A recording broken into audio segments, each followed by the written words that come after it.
Hello everybody, welcome back to our podcast, 10 over 10 Living a Full Life with Mike and Velden.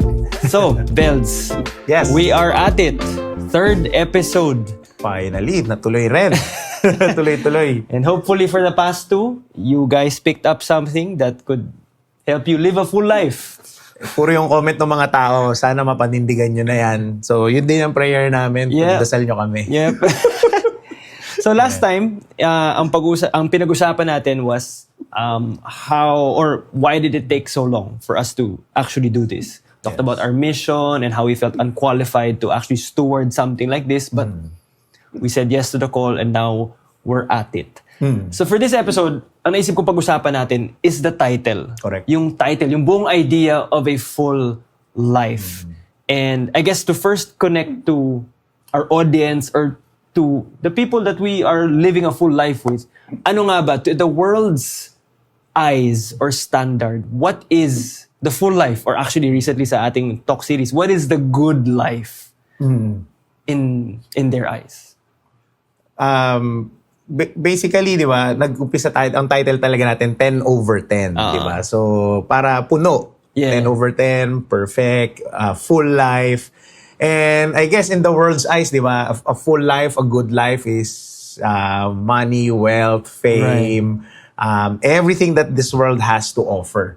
But is there more than that? Yun ang gusto natin pag-usapan eh. Kasi naniniwala ako na hanggat nandito tayo sa mundo na ito, yes, of course, we want to aim for more. We want to live that good life that the world is trying to offer to us. Pero is there more than that? Siguro yun ang kailangan natin pag-usapan eh. And I think that's a question that more and more people are beginning to ask.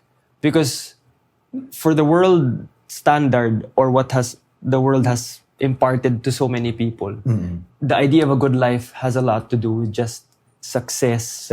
Wealth, notoriety or popularity or fame. And then may mga iba na pursue that, but then eventually find out later on that Empty. ito na yun. It's empty. It's parang there's still some hollow feeling within them na, is this all there is to life? Correct. So, I think it's good na we give an alternative to that lifestyle. To add to that, no? Yeah. Ang ganda na sinabi mo na, is there, ito na ba yun? And I remember this quote, something like from Jim Carrey na parang sinasabi niya, I wish that all people will experience to have, millionaires, will become parang ganyan. millionaires, have fame, so that they will understand that life is not about it. Parang ganyan, na yun lang, empty. And of course, yung iba sasabihin na, madali sabihin yan kung kasi wala kang pera. Pero yun nga, billionaire na to, sikat, siya na yung nagsasabi nun. And so, I guess there's really profound wisdom is in that. Kaya yun ang magandang pag-usapan natin. Correct. So I think when we were talking about this, brainstorming on the podcast, that whole idea came about nga. I think it came from you, the idea of a full life. And I think from our Christian background, I think we can associate that to the passage. Diba? John 10:10. And I'll read two versions of it para for our audience to be able to be in the same page as we are. So John 10:10, the thief comes only to steal, kill, and destroy. Jesus says, I have come that they may have life and have it to the full. Another version renders it this way. A thief comes only to steal and slaughter and destroy. I came so that they might have life and have it more abundantly. So those are the words of Jesus as to where this title came from. Kaya ang galing din na 10 over 10. Kasi John 10. Correct. And actually, I did some research preparing for this episode. And this is a passage that we've always preached on. We've always known, kumbaga, we've always tried to live out. But as I was researching on this, something was new to me that I wanted to share at least on this podcast. Sige. So to give context to our audience, para then you get a full grasp of the scriptural basis, I guess, of the title.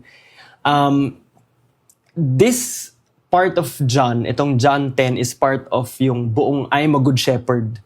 Parang litanya ni Jesus, 'di ba? Tapos throughout John, maraming I am statements, diba? I am light of the world, I am resurrection and life, ganyan. So, dito, he is saying, I am good shepherd who lays down one's life for the sheep. So he's identifying the role of a shepherd to him being the Messiah. And then the second thing he was saying here, and minsan nakakalito to pag binasa mo eh. So sabi niya, siya yung good shepherd. Pero sinasabi rin niya, siya yung gate nung sheepfold.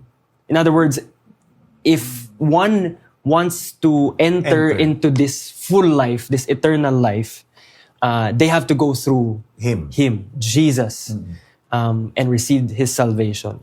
So, just to give a contrast, siya yung good shepherd, may thief. Yung thief pretty much symbolizes those who do not go through the gate. Kasi nga, magnanakaw ka, hindi ka talaga dadaan sa harap. Di ba? Dadaan ka sa gilid o sa ibang paraan. And that represents evil and sin. Now, so that sets it up. What is new to me when I was studying this is, I was asking the question, nung sinabi ni Lord full life or abundant life, what did He mean by that? What was going on in His head specifically? Because we can infer. We can infer, okay, abundance or provision or peace. Pero anong ba iniisip ni Jesus nung sinabi niya to?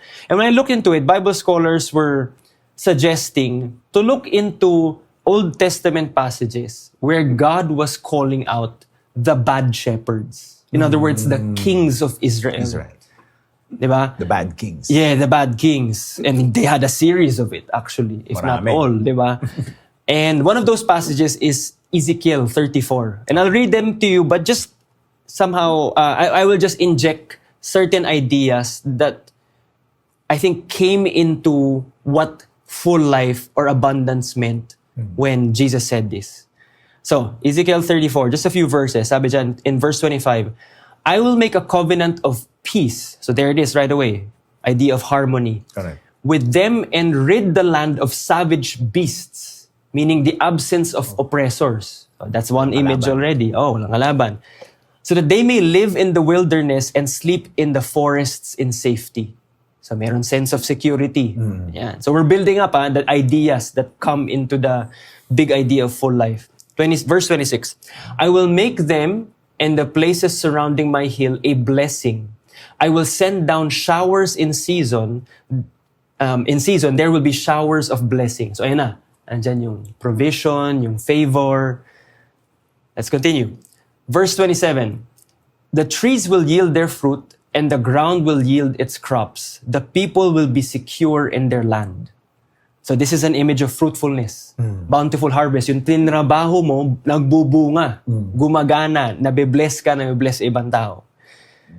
And then it says, they will know that I am the Lord when I break the bars of their yoke and rescue them from the hands of those who enslaved them. So freedom. Exactly.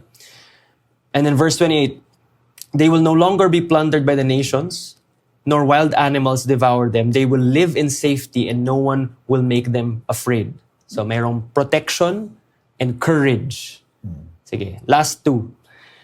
I will provide for them a land renowned for its crops, and they will no longer be victims of famine in the land or bear the scorn of nations. So they will have abundant resources. They will be able to stand on their own and not rely on others. And then lastly, verse 30. Then they will know that I, the Lord their God, am with them, and that they, the Israelites, are my people, declares the sovereign Lord. You are my sheep, the sheep of my pasture, and I am your God, declares the Lord. So after all those ideas of a full life, a good life, he ends it by saying na, okay, lahat yan, but the idea of a good life is you are living under my God's sovereign rule. Right? So this gives us an idea of what was going on. Ano yung nasa isip ni Lord nung sinabi niya itong abundant life or full life? And it promises also here in this passage in Ezekiel the idea of that good shepherd that was fulfilled in Jesus. So yun yung all those words, harmony, security, provision, favor, fruitfulness, bountiful, harvest, exactly. Protection, courage, freedom, abundant resources, God's rule. All of that, i-combine mo lahat yun yung ibig sabihin pala ni Lord sa full life. Pero interesting na, Mike. Ito ang gusto kong in-note at para maintindihan din ng ng mga viewers natin tsaka listeners natin na pansinin mo, yung sinasabi na good life ni Lord is basically the same As what the Yeah. world wants, No, yeah, it's as a good- what good. we want. Because many Christians and maraming iba kasi na misinterpret nila ang brand ng Christianity nila is that a full life is just about the spiritual aspect, going to heaven, eternal life, na mas importante yung soul. But if we look at actually Jesus' teachings, and including in what he Yeah. said dito sa John 10:10, Oo. referring to the Old Testament, actually, Jesus is actually telling us na, uy, yung full life hindi lang pag nasa langit, pagka sa kaluluwa, merong physical, material aspect. Ibig sabihin, the Lord will want to give us full life, not just in our spirits, but in this world. That's true. It begins now, di ba? It's good you pointed that out kasi nga there is perhaps a branch of Christianity or spectrum of Christianity where the focus is just the soul, the Yes. spiritual life, the character, the moral ganyan. And yes, that is of utmost importance in the eyes of the Lord.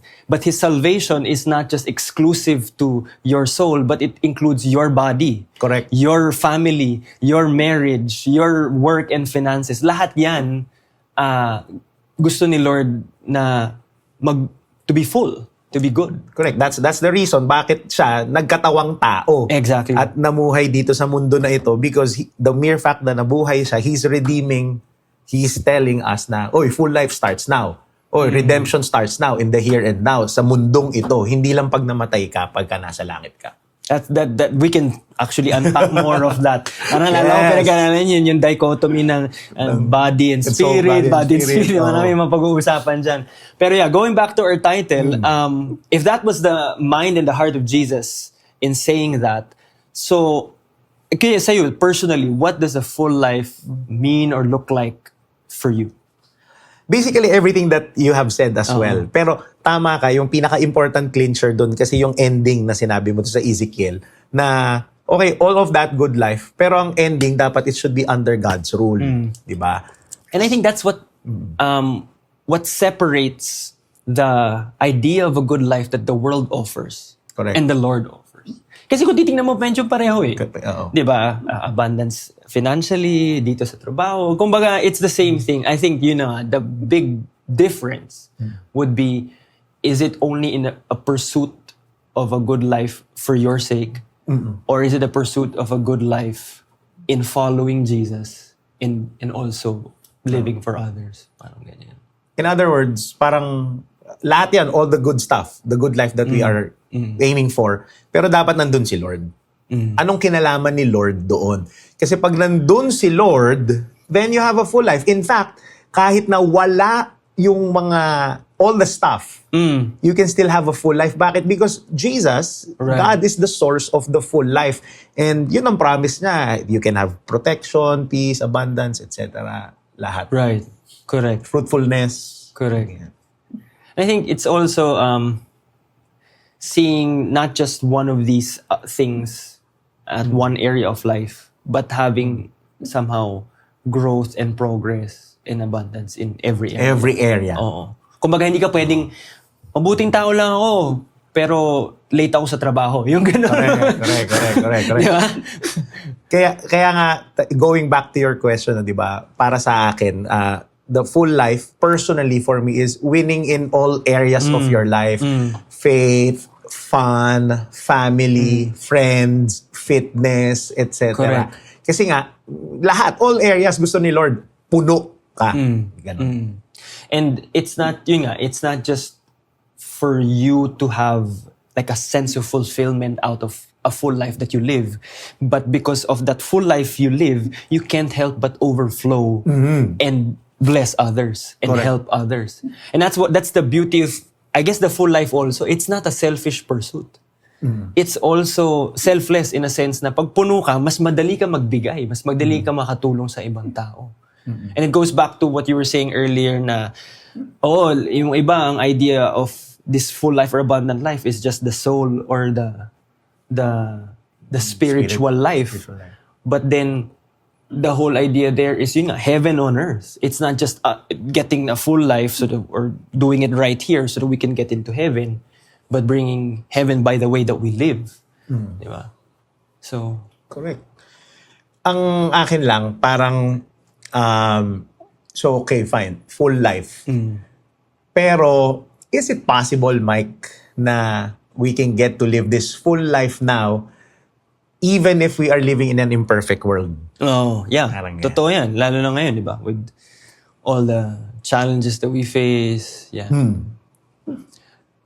Yes, I think we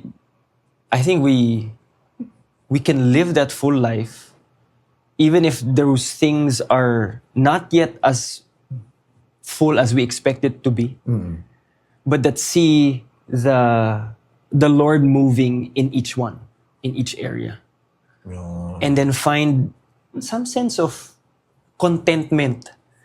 Kasi the idea of minsan, okay, full life, parang you're trying to pursue something, you're trying to grow in everything. But sometimes reality is in this broken world, it will not sometimes be as fruitful as you want it to be. Correct.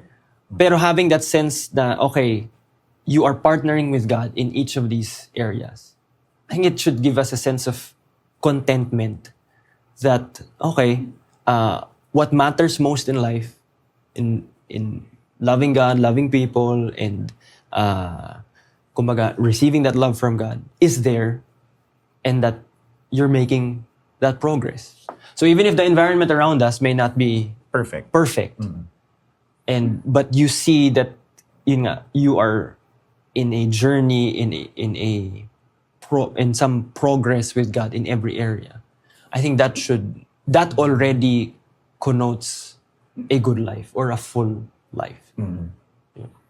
Kasi, di ba, katulad ng title ng podcast natin, 10 over 10. But in reality, that should be the target. That is our goal. That is our hope. But in reality, no matter how good you are, no matter how life may bless you, talagang parang meron paring yearning eh.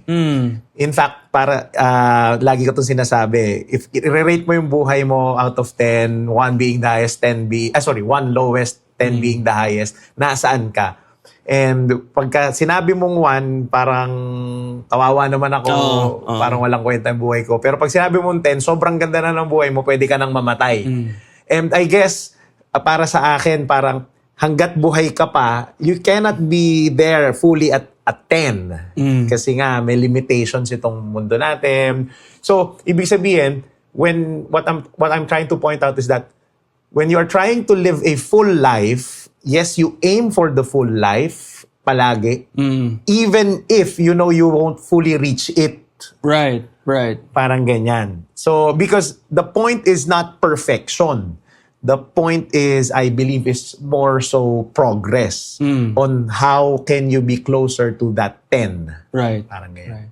Ako, I had a recent revelation just over a year ago that many of the dreams and desires that God put in our hearts will not be fully realized in this side of eternity, in this lifetime. That yung mga pangarap natin, at least the underlying desire that goes with that will really just reach its fullness when we have that full communion, if you would say, with Him. Correct. Heaven on earth, parang ganyan.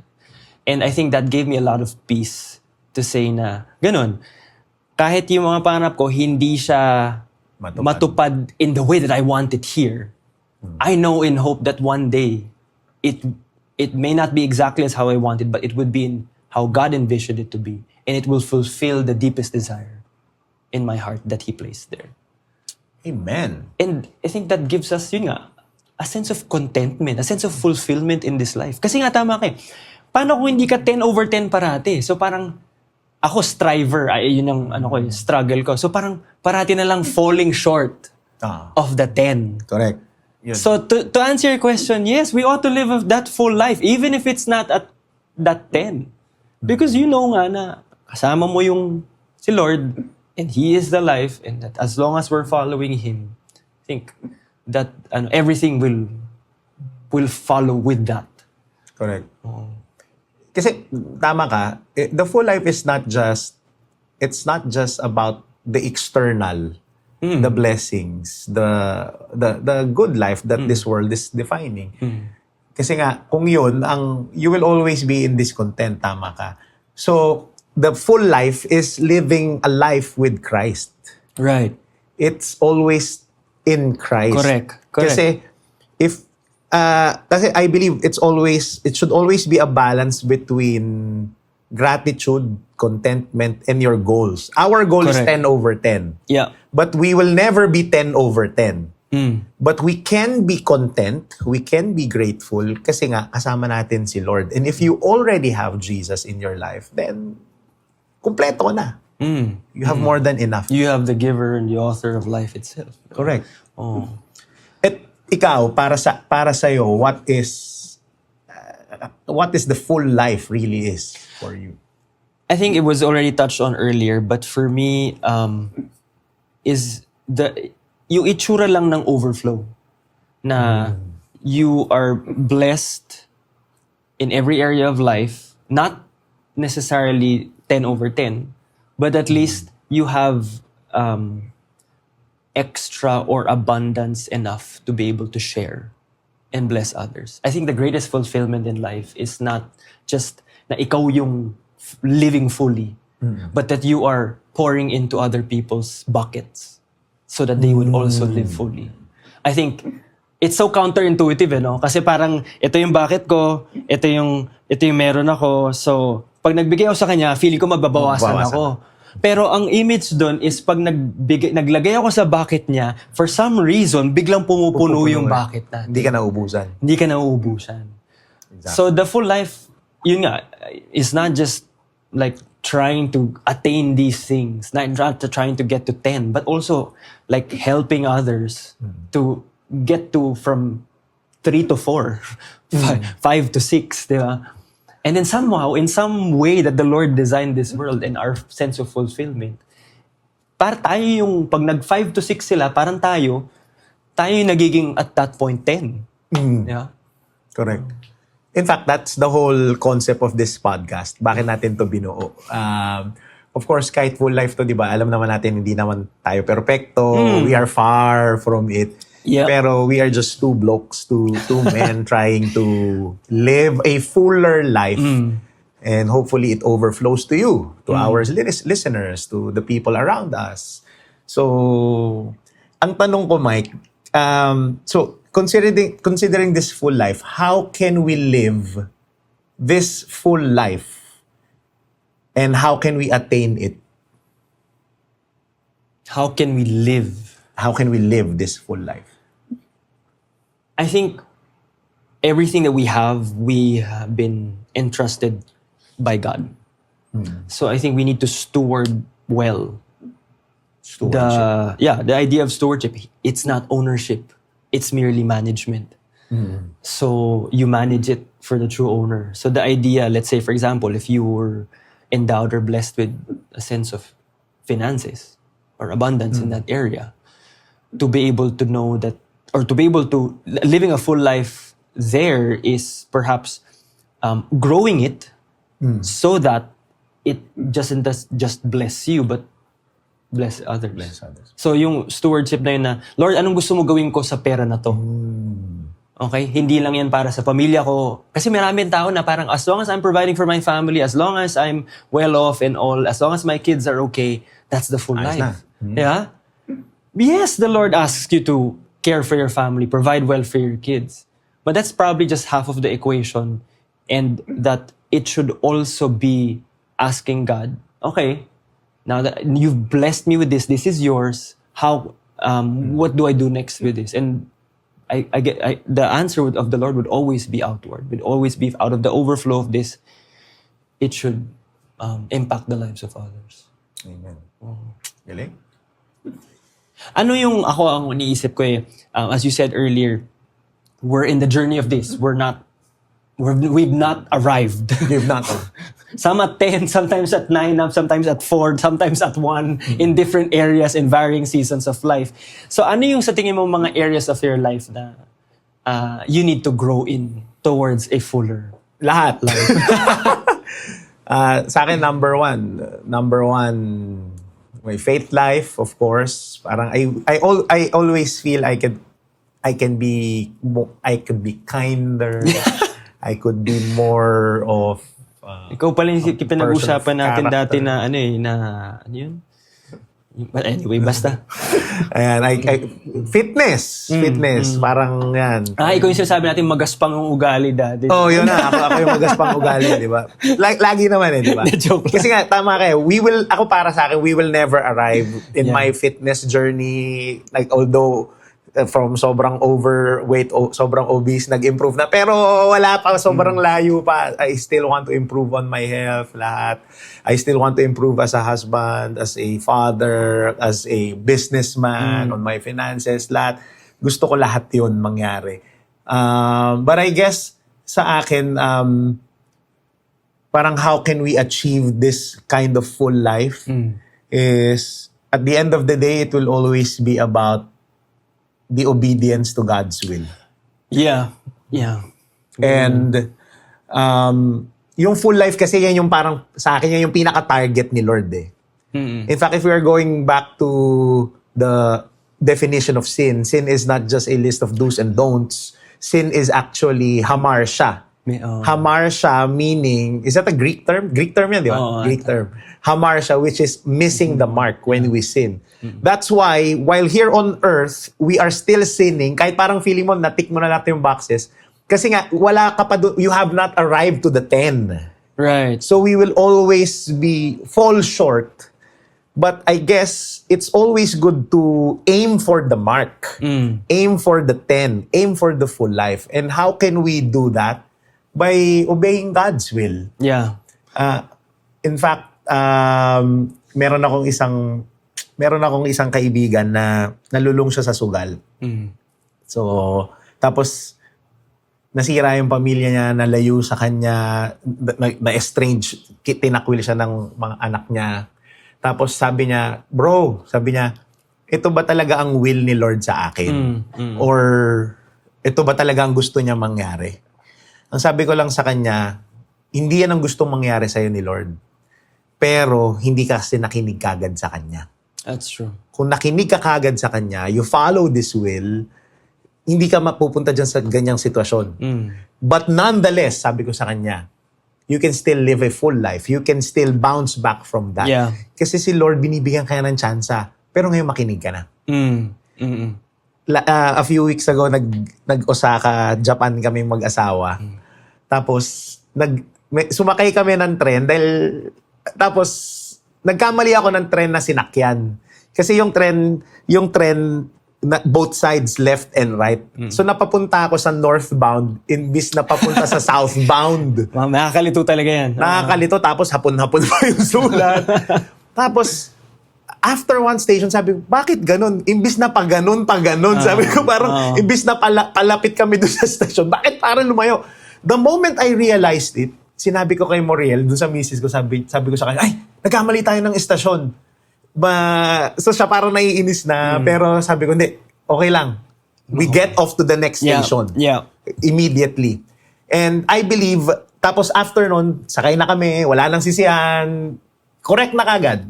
And I believe that's how we achieve full life. Galing. The closer, the faster you obey God's will, the moment that you realize, teka lang, mali ito this is not leading me to a full life. Yeah. This is leading me to sin, to backwards, di ba? At nagbitaw mo na yung maling kasalanan. And then you ride the right train. Right. Follow God's will immediately, because the faster you obey and the closer you obey God, the closer you are to His will, Amen. then the fuller your life will be. Galing. Two things I want to share from what you said. Una, for some people, kumbaga, for them to achieve what they think is a full life, they want to maximize their free will. Like, I want to live the life. I want to go on whatever train, do whatever it is that I want to do. Diba? Yung parang, ano yun kumbaga, my choice, my life. I will make my decisions to get the abundance, to get this, the fame, all the prestige, popularity, everything that you want out Tapos of may this life. sisingit pa, Mike, na nobody's coming to save you. It's just you. Exactly. Hindi totoo yun, di ba? But to counter that, I've always remembered I don't remember sinong professor natin sa LST, but that freedom is so free will, that's your choice. But in order to live a full life, or at least full freedom or true freedom is always oriented towards the will of God. Correct. Towards following Him. So it kind of thinks na, ang parang dating nun is, hindi ako free nun kung sumusunod ako kay Lord. Di ba? Parang, hindi yun free will. Well, yun nga yung free will, your choice. But true freedom, yun nga, is making that choice to follow Him because at the end of the day, He knows what's best for us. Exactly. That way of free will, of making your choices on your own, for your own sake, will lead you to the lack of freedom because eventually you'll be enslaved. Correct. Diba? By the things that you pursue. Money, sex, drugs, alcohol, all of that. But if we choose to say, okay, I don't know how this goes, so Lord, I will follow you, I will obey and live out your will as much as I could. That's where we find true freedom, to live that full life that God wants for us. Amen. So that was the first thought when you were sharing about the train. The other thought was, and I heard this recently, and I want to actually, maybe in a different episode we can talk more about it, or even I'll preach on it one time. The difference between the love of God and the favor of God. So the love of God will always be there. It is unfailing, unconditional. Si Kyler, miski anong gawin yan. Miski, kumbaga, when he came about in this life, mahal ko na siya kagad, nandun yun. It will never leave, whatever he may do. But the favor of God is always aligned to our obedience. Yeah, galing. Di ba? Alam mo rin tao, parang sinasabi, Lord, ba't hindi mo, nag-feast naman ako, ganito, nagdadasal ako sa'yo, pero ba't parang hindi ko nakikita yung full life? Ang tanong doon, sumusunod ba tayo? Yes. Doon sa gusto niya magbago sa buhay natin, di ba? Because the favor of God looks like this. Pag nag-inarte si Kyler, let's say, sinaktan niya yung pinsan niya, yung mga anak mo, ganyan, hindi nag-share ng toys, love ko pa din siya nung moment na yon. Correct. Love ko pa rin siya. Pero my favor for him, my favor on him at that moment is not there because he did not obey what I told him to do, which is to share his toys. Correct. So I think we have to make that clear distinction with people. Yes, the God loves you, but His favor on your life that leads to the full life will always be aligned to your ability to obey. Dependent on your obedience. Dependent on your obedience. Yes. Yeah. Tama. Exactly. Kaya nga, at the end of the day, full life, you obey the Lord. He's the full life. And tama ka, kahit na anong free will yan hindi ka naman kukontrahin ni Lord Hindi naman niya kayang pakialam mo yung free will mo. If there's one thing that God cannot do, it's to choose for you. He always choose for you. That's how much He loves us, that He allowed us to be able to choose. Correct. Oh. Pero if you want to live the full life in the best way, in the fastest way, in the best way possible, sunod ka na agad. Di ba? Yun nga, di ba? Going back to my train analogy, di ba? Minsan kasi alam na natin na, parang di full life to Mali na yung train na sinasakyan ko. Mali na yung direksyon ng buhay ko. Ba't ka naghihintay pa? Maybe it's time to, Lord, Get off the train. Get off the train. Ano ba sasabihin mo? Tama mo na yung buhay ko. Kasi, okay, mahirap. Okay, I lost time. Pero the good news is that there is always hope that you can have a full life as long as you are with Jesus. Right. One more story and then perhaps you can end this.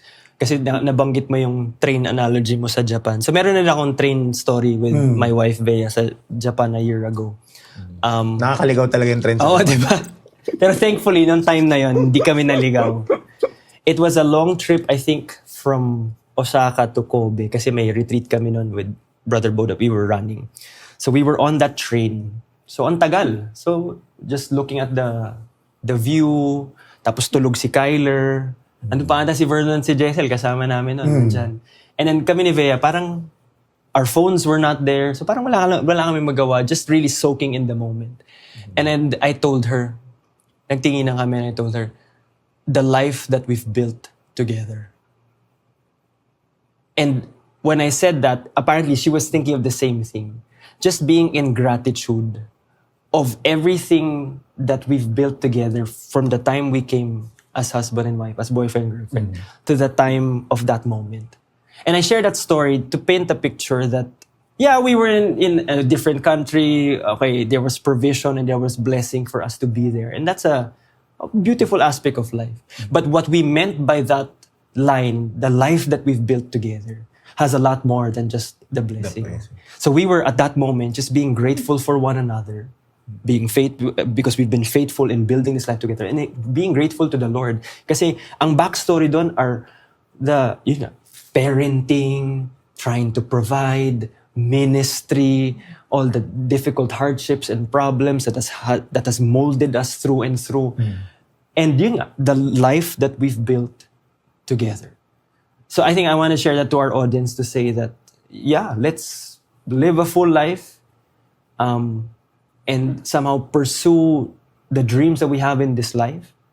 But remember that what matters most may not be the material things, or are not the material things, but are your relationships with your family, with the Lord, with your community, with your children.